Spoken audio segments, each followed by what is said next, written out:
Hello stars, this is Luminousz Ztarr. Welcome to the channel. Mwah.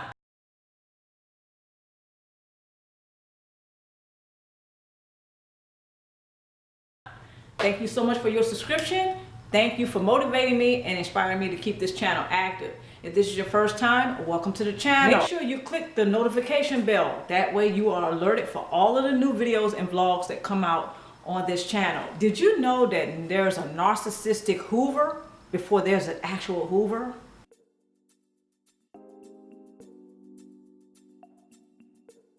Usually there's a smear campaigning that takes place, but it is after an imaginary contract has taken place. Now, you usually don't know anything about the imaginary contract because it is only in the mind of the narcissist or the cluster personality type. So in a romantic situation, most of the time we are not even aware that a contract has been made. And of course, the narcissist expects us to fulfill that contract. And when it's not fulfilled, this is usually when the love bombing stops and the smear campaigning begins. Now, here's another thing that usually goes undetected, and that is the narcissist already has new supply before they discard of the current supply.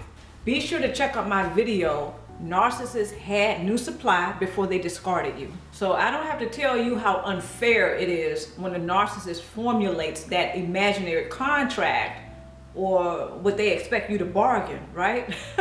During the relationship. But it is unfair because it's in the mind of the narcissist. He or she expects you to fulfill that contract.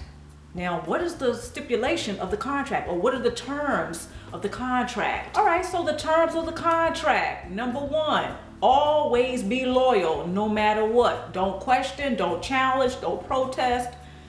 Pretty much you have to be a robot, okay? If you're not a robot, you have to be invisible. You have to be that person who doesn't have a voice, you don't have an identity, and you don't have a life. All right, term number two of the contract. Be perfect. And third term of the imaginary contract is to never become unhooverable. There's an opportunity that is often missed when the narcissist begins to hoover. One of the things that usually takes us by surprise is when the narcissist begins to obtain new supply, but instead of upgrading, they downgrade. Now, this is usually a mind screw or messes with the mind. Okay, because oftentimes when the narcissist begins to scout for new supply, it is not before they discard the current supply. This is, they have an art to it. They break it down to a science. They're very methodical on how they will keep their supply plentiful. Narcissists and cluster personality types, very often they must keep that supply plentiful to satisfy their false self-images.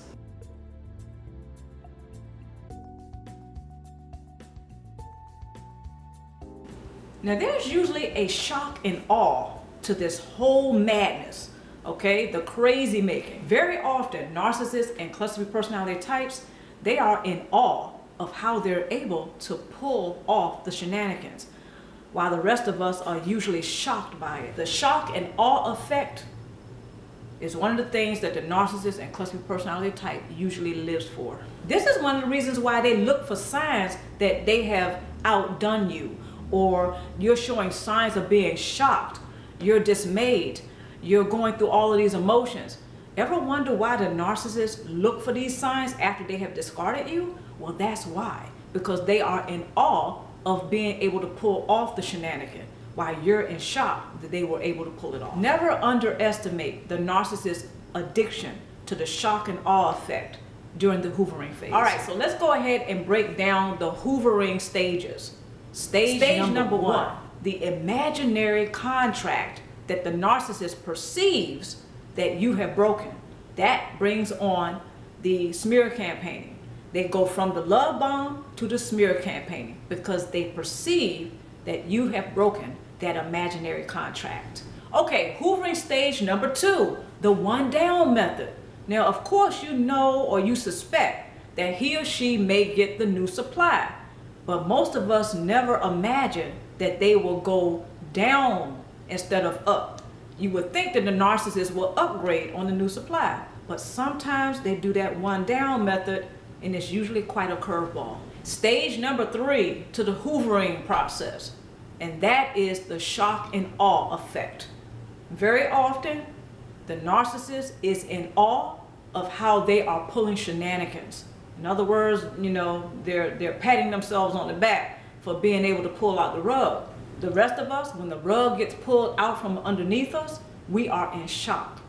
The final stage of the hoover is the actual hoover. But what's so fascinating about that last step, what's so fascinating about that last stage is that it can go either way. The choice is actually ours, okay? Not the narcissist. The narcissist wants you to believe that he or she is in control of the hoovering process or the hoovering stage. The narcissist actually wants you to believe that he or she is in full control when they're not. See, that last stage can go either way.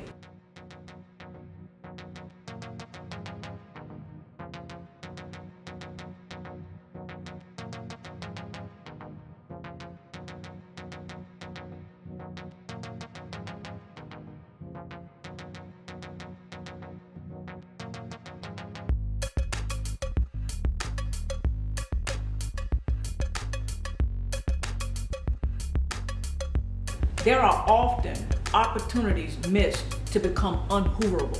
That last stage determines whether or not the narcissist will have a successful hoover. But it's up to you to make sure if you're hooverable or you're unhooverable. So the last stage is very interesting.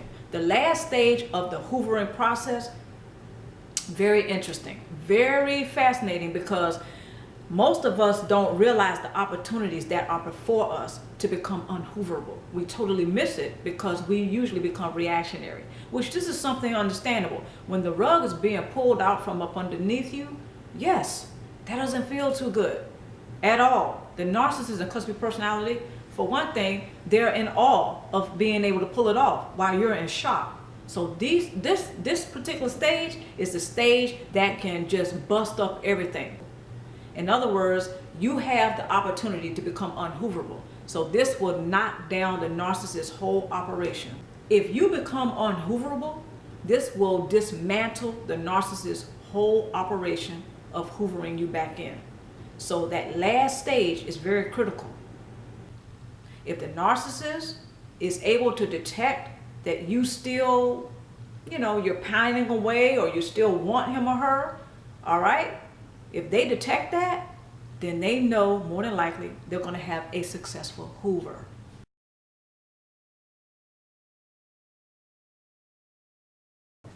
Tool number 1, be prepared for the narcissist to possibly hoover you back in. So you want to make sure you take those steps to make sure you become unhooverable. Tool number 2, beware of the love bombing, because this is often that imaginary contract that I was talking to you about. Narcissists and cluster B personality, they will place a person on a pedestal. Narcissists can place the person on a pedestal, but often that pedestal is within a sunken place. Okay, so even though they're raising you up, but at the same time they're tearing you down. They place you on a high pedestal, but it is often in the deepest depths of hell or in the sunken place. Tool number 3, have a support base. Yes, a support base consists of different things. Your support base may not be my support base. My support base may not look like your support base, but a support base consists of many different things, because my support base may not look like yours and vice versa. But a support base is a game changer. So there actually is a narcissistic hoover before the hoover, all right? But it all boils down to you. You have more power than you think you do.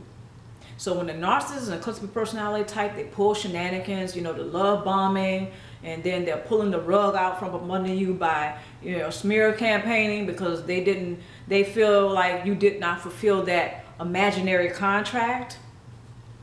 Forget all that. The narcissist and cluster B personality type, they are often pulling shenanigans. This is another thing I want everybody to realize, but I think most of us have come to learn this from experience. Narcissists and cluster B personality types, they are often having one relationship after another, not just romantic relationships. They have a false self-image to uphold. So their false self-images are what they're loyal to. Narcissists and cluster personality types, they're addicted to obtaining the narcissistic supply. They're addicted to people. So this is often why it's very easy for them to attract people, to be in all these volatile and dysfunctional relationships, hopping from one person to the next, because they have to have that narcissistic supply. At the end of the day, that's what rules. Their narcissistic supply must be plentiful. So when they're hopping from one person to the next, and then you're shocked and you're dismayed and you're wondering what happened, well, this is part of what feeds their false self-image. So this is something I want everyone to remember as they continue to watch the video. Wherever you may be, take care of yourself. Until next time, stay tuned for more vlogs and stay tuned for more videos. Mwah!